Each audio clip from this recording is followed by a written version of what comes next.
गोवा। आज जब भी कोई गोवा की बात करता है तो मन में एक मनोरम छवि बस जाती है। अपने इतिहास में गोवा या गोमंतक कई वैभवशाली साम्राज्यों की राजधानी रहा है। गोवा एक समृद्ध प्रांत हुआ करता था। विभिन्न व्यवसाय और व्यापार यहाँ फूलते फलते थे। 1510 में पुर्तगालियों ने गोवा में कदम रखा और एक एक करके कुछ हिस्से अपने अधीन कर लिए। इससे गोवा की शांति और संस्कृति पर गहरा प्रभाव पड़ा।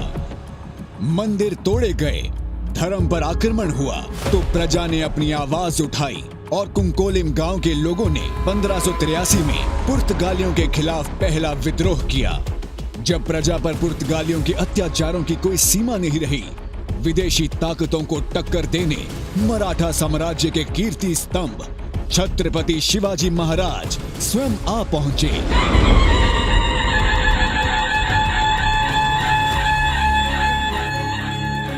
छत्रपति शिवाजी महाराज और छत्रपति संभाजी महाराज की वीरता और युद्ध कौशल ने पुर्तगालियों के फैलते साम्राज्य को गोवा में न सिर्फ सीमित रखा और सांत एस्तर फोर्ट और मुरगांव जैसे कई विशेष किले और गढ़ भी अपने अधीन कर लिए।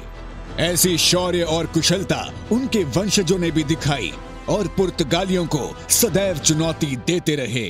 पिंटो क्रांति, राणे विद्रोह और भी कई प्रयास होते रहे जिन्होंने सदा ही पुर्तगालियों को अशांत ही रखा। 1928 में गोवा राष्ट्रीयता के जनक टीबी कुन्हा ने गोवा कांग्रेस कमेटी की स्थापना कर गोवा स्वतंत्रता के लिए सत्याग्रह का मार्ग खोला।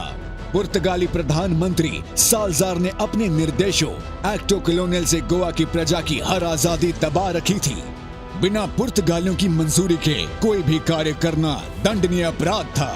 ऐसे हालात में डॉक्टर राम मनोहर लोहिया ने 18 जून 1946 को मडगांव अखाड़े लोहिया मैदान में हजारों की संख्या में आए लोगों को संबोधित करने ही लगे थे कि पुलिस ने उन्हें गिरफ्तार कर लिया। लेकिन यही उनकी सबसे बड़ी भूल बनी। इस गिरफ्तारी ने सुलगती चिंगारी को ऐसी हवा दी जिसने पूरे गोवा में आजादी की ललक जला डाली। जहां कई लोगों ने अहिंसा और सत्याग्रह का रास्ता चुना, वहीं आजाद गोमंतक दल के प्रभाकर सिनारी, विश्वनाथ लवंदे, प्रभाकर वैद्य, कुष्टोबा देसाई, बाड़ा राया मापारी जैसे युवाओं ने क्रांतिकारी मार्ग चुना। पुर्तगाली फौज पुलिस थानों, बैंकों और कारखानों को अपना निशाना बनाया, जिससे पुर्तगालियों को नुकसान तो हुआ ही, साथ ही उनका बल भी क्षीण होता रहा। एक तरफ गोवा लिबरेशन आर्मी और आजाद गोमंतक दल जैसी संस्थाएं गोली बारूद से क्रांति कर रहे थे, तो दूसरी तरफ हजारों लोगों ने गोवा की आजादी के लिए सत्याग्रह का रास्ता चुना और 15 अगस्त 1955 को लोग गोवा में उमड़ने लगे। आंदोलन रोकने के लिए पुर्तगालियों ने देखते ही गोली चलाने के संदेश तक दे डाले। क्रांतिकारियों ने एकजुट होकर पत्रा देवी में सत्याग्रह धरना करने का नियोजन बनाया। इस सत्याग्रह में भारत के कई कोनों से लोग आए थे। इसी सत्याग्रह पर पंजाब के एक युवा करनैल सिंह बेनीपाल शहीद हो गए। इस स्वतंत्रता यज्ञ में कई गोवा के और देश के कई हुतात्माओं ने और कई महानुभावों ने अपना योगदान दिया। इसमें मोहन राणाडे, जगन्नाथ राव जोशी और भी सहस्रों नाम हैं। महिलाओं ने भी भरपूर योगदान दिया। इनमें शारदा ताई सावयकर, वत्सला कीर्तनी, प्रमिलाबाई जांबावलीकर, सुधा ताई जोशी और सहोदरा देवी प्रमुख नाम हैं। एक ओर क्रांति चलती रही, दूसरी ओर भारतीय सरकार अंतर्राष्ट्रीय स्तर पर गोवा के लिए आवाज उठाती रही। पुर्तगाली साम्राज्य की क्रूरता अंतर्राष्ट्रीय अखबारों में भी छपती रही। इससे पुर्तगालियों पर भारी दबाव पड़ा। चारों ओर से हो रही उथल पुथल से पुर्तगाली बौखला उठे।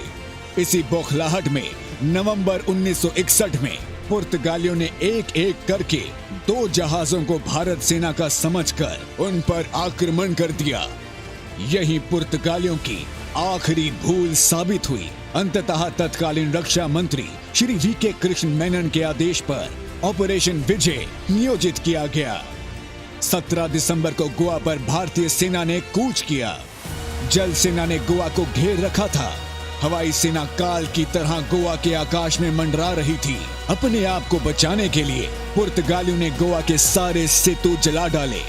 परंतु भारतीय सेना ने गोवा पर वर्चस्व स्थापित कर पुर्तगालियों से घुटने टिकवा दिए।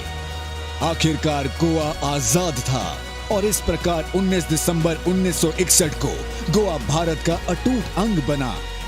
धन्य है भारत और गोवा के स्वतंत्रता सेनानी, धन्य हैं भारत के सैनिक। आज इनके ही शौर्य का फल है जो गोवा के स्वच्छंद वातावरण में लोग अपने जीवन का आनंद ले सकते हैं। जय हिंद, जय गोवा।